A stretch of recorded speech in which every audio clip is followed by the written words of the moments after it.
Salut tout le monde, c'est Etrose. Alors aujourd'hui on se retrouve pour une nouvelle vidéo.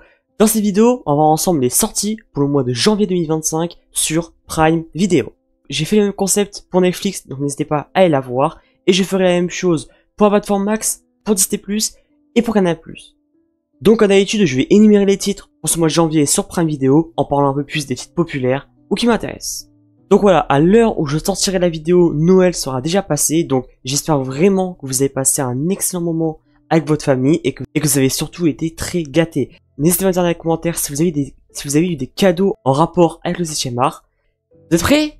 C'est parti. Donc on va commencer sans plus tarder. Déjà que je vous préviens de suite, il y a quasiment que des vieux films. Donc vous n'attendez pas à avoir énormément de nouveautés. On commence avec le 1er janvier. Avec les films Twilight, l'intégrale. Lion et Agneau avec Tom Cruise, Meryl Streep et Robert Redford. Bah je sais pas, moi je préfère quand même plus Robert Redford. Ah ouais, il y a des copains aussi qui disent que tu ressembles enfin plus à Robert qu'à Redford.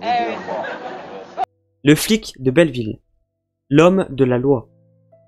Harley Davidson et l'homme au Santiago. Escape Game. Dans la chaleur de la nuit.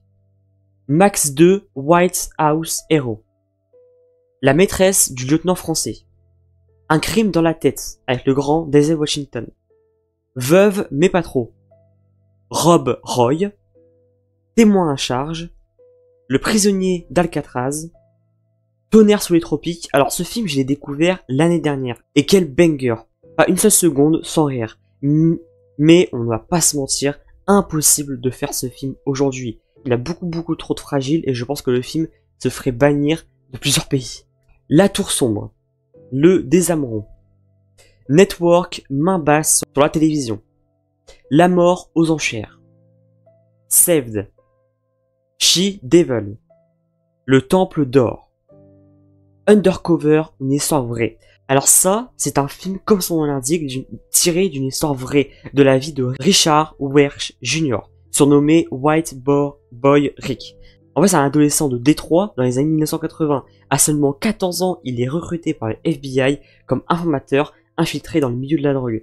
Cependant, au fil du temps, il devient lui-même un trafiquant avant d'être arrêté et condamné à plus de, j'avais vu 30 ans de prison, je crois, avant d'être sorti. C'est en 2021, à peu près. Mais ça, c'est quand même une histoire fou et c'est une histoire folle. Et là encore, c'est juste un petit résumé. J'ai vu le film, il est juste incroyable. Je vous le conseille. Pendez-les haut et court avec Clint Eastwood. Duo à 3. Le Bison Blanc. Every Day.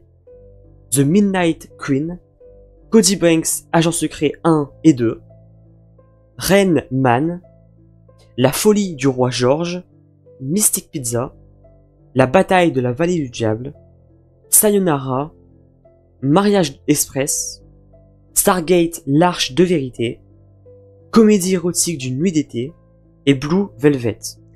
Waouh, donc comme vous l'avez remarqué, il a quand même énormément de titres pour ce 1er janvier. Maintenant, ça va aller un peu plus vite avec le 2 janvier, un seul titre en série, The Ring, saison 1. Le 3 janvier, un film Finding Me, donc c'est un court-métrage, et Élévation. Le 9 janvier, un seul titre en série, On Call, saison 1. Le 10 janvier, un seul titre en film, Le Jardinier, avec Michael Youn et Jean-Claude Van Damme. Le 15 janvier, en film Je te promets. Watchmen, Les Gardiens. Représailles. Froide Vengeance avec Nicolas Cage. Alors là, on a 3 Missions Impossibles, donc Mission Impossible Fallout, Mission Impossible Rogue Nation et Mission Impossible Protocole Fantôme. Alors sur le coup, c'est vraiment un peu bête de mettre ces 3 Missions Impossibles alors que les premiers, ils sont pas sur la plateforme. Le 16 janvier, un seul titre en film, Inarrêtable. Le 17 janvier, encore un seul titre en film, Gran Turismo. Le 17 janvier, en film, Nightmare Alley. On arrive bientôt à la fin avec le 21 janvier, en film, Un héros. Le 23 janvier, alors là on a un gros film, The Killer's Game. Alors ça, c'est peut-être le film que j'attends le plus, toutes plateformes confondues, avec un casting XXL. David Bautista, Sofia Boutella, Pomme Clémentieff, et Terry Crews. Et oui, quand je vous ai dit que c'était un casting XXL, je n'ai pas blagué. En plus, la bande-annonce m'avait vraiment énormément donné envie, comme pour le Sims 6. Joe Floyd est un tueur à gages expérimenté et réputé. Il apprend alors qu'il est en phase terminale d'une grave maladie. Il décide alors d'en finir. Mais ce catholique à la fois voit le suicide comme un péché. Il décide alors d'engager des confrères pour le tuer. Avant cela, il fait tout pour que sa femme soit en sécurité et financièrement indépendante.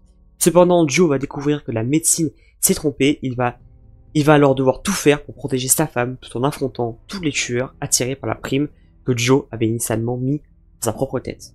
On peut se le dire, c'est un synopsis très original. Et en série, Harlem, saison 3. Le 24 janvier, en film Closer. Et en série, Blind Spar, saison 1.